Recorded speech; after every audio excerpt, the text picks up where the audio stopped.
Good morning. Our today's chapter is the coastal plains and the islands.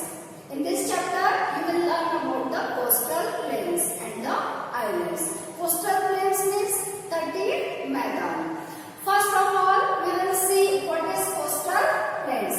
A coastal plain is flat, low-lying land near to a sea coast. यानी कि समुद्र के पास का जो flat area है उसे ही हम लोग कोस्टल प्लेन या तटीय मैदान कहते हैं.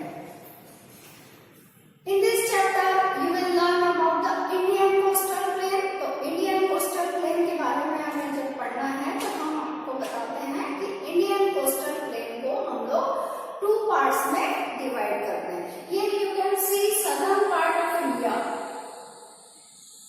Here is a map that is shown southern part of India.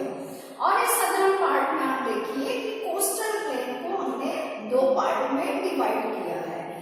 Eastern coastal plain and western coastal plain. Eastern coastal plain और वेस्टर्न कोस्टल प्लेन्स की अपनी कुछ कैरेक्टरिस्टिक्स हैं. क्या क्या खासियत है, इसकी लोकेशन क्या है, इसका स्ट्रेच क्या है, कौन कौन से एरिया को ये कवर करते हैं, दोनों कोस्टल प्लेन्स, इसको हम लोग देखेंगे. तो सबसे पहले बात करते हैं हम लोग ईस्टर्न कोस्टल प्लेन. अब eastern coastal plain you can see in the map. Here is the eastern coastal plain. अब इसकी लोकेशन की अगर हम बात करें तो ईस्टर्न घाट और बे ऑफ बंगाल के बीच में ईस्टर्न कोस्टल प्लेन की लोकेशन देखने को मिलती है. अब ईस्टर्न कोस्टल प्लेन में कौन कौन से पार्ट इंक्लूडेड हैं ये हम देखते हैं. तो वेस्ट बंगाल है, उड़ीसा है, आंध्र प्रदेश है, पुडुचेरी है, तमिलनाडु.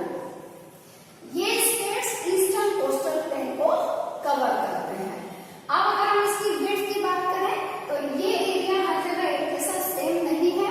आप देख सकते हैं कि इसकी जो विड्थ है अप्रोक्सीमेट 125 किलोमीटर है. और यहाँ से जो मेजर रिवर्स जो बहती हैं वो है महानदी, कृष्णा, कावेरी एंड गोदावरी. ये 4 नदियां इन स्टेट से निकलते हैं. अब जब इन नदियों का अगर हम फ्लो देखते हैं तो ये सारी नदियां साउथ ईस्ट की तरफ बहती हैं. और ये जब इमर्स होते समय बे ऑफ बंगाल में जब इमर्स होती हैं तो बे ऑफ बंगाल में गिरने से पहले ये छोटे बड़े डेल्टास बनाती हैं. अब अगर हम ईस्टर्न कोस्टल प्लेन की मेन क्रॉप के बारे में अगर बात करते हैं तो इस एरिया की मेन क्रॉप है राइस. तो यहाँ के लोगों का स्टेपल जो डाइट है वो है राइस.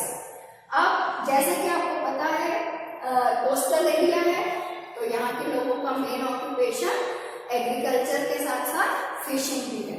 वो लोग एग्रीकल्चर भी करते हैं, खेती भी करते हैं और फिशिंग या मछलियां पकड़ना उनका मेन ऑक्यूपेशन है. अब जब इस एरिया के बारे में हम देखते हैं तो आपको ये पता है कि ये जो ईस्टर्न कोस्टल प्लेन है ये नॉर्दर्न सरकार्स और कोरोमंडल कोस्ट 2 रीजन में बटा हुआ है. तो ये जो कोरोमंडल कोस्ट जो है यहाँ पर विंटर में रेनफॉल होता है. ये विंटर में रेनफॉल होता है और बे ऑफ बंगाल चूंकि यहाँ पर है इसीलिए अक्सर यहाँ पर साइक्लोन्स हिट होते हैं. तो साइक्लोन्स हिट होने के साथ साथ ये विंटर में यहाँ पर यानी कि ठंड के मौसम में यहाँ बारिश होती है.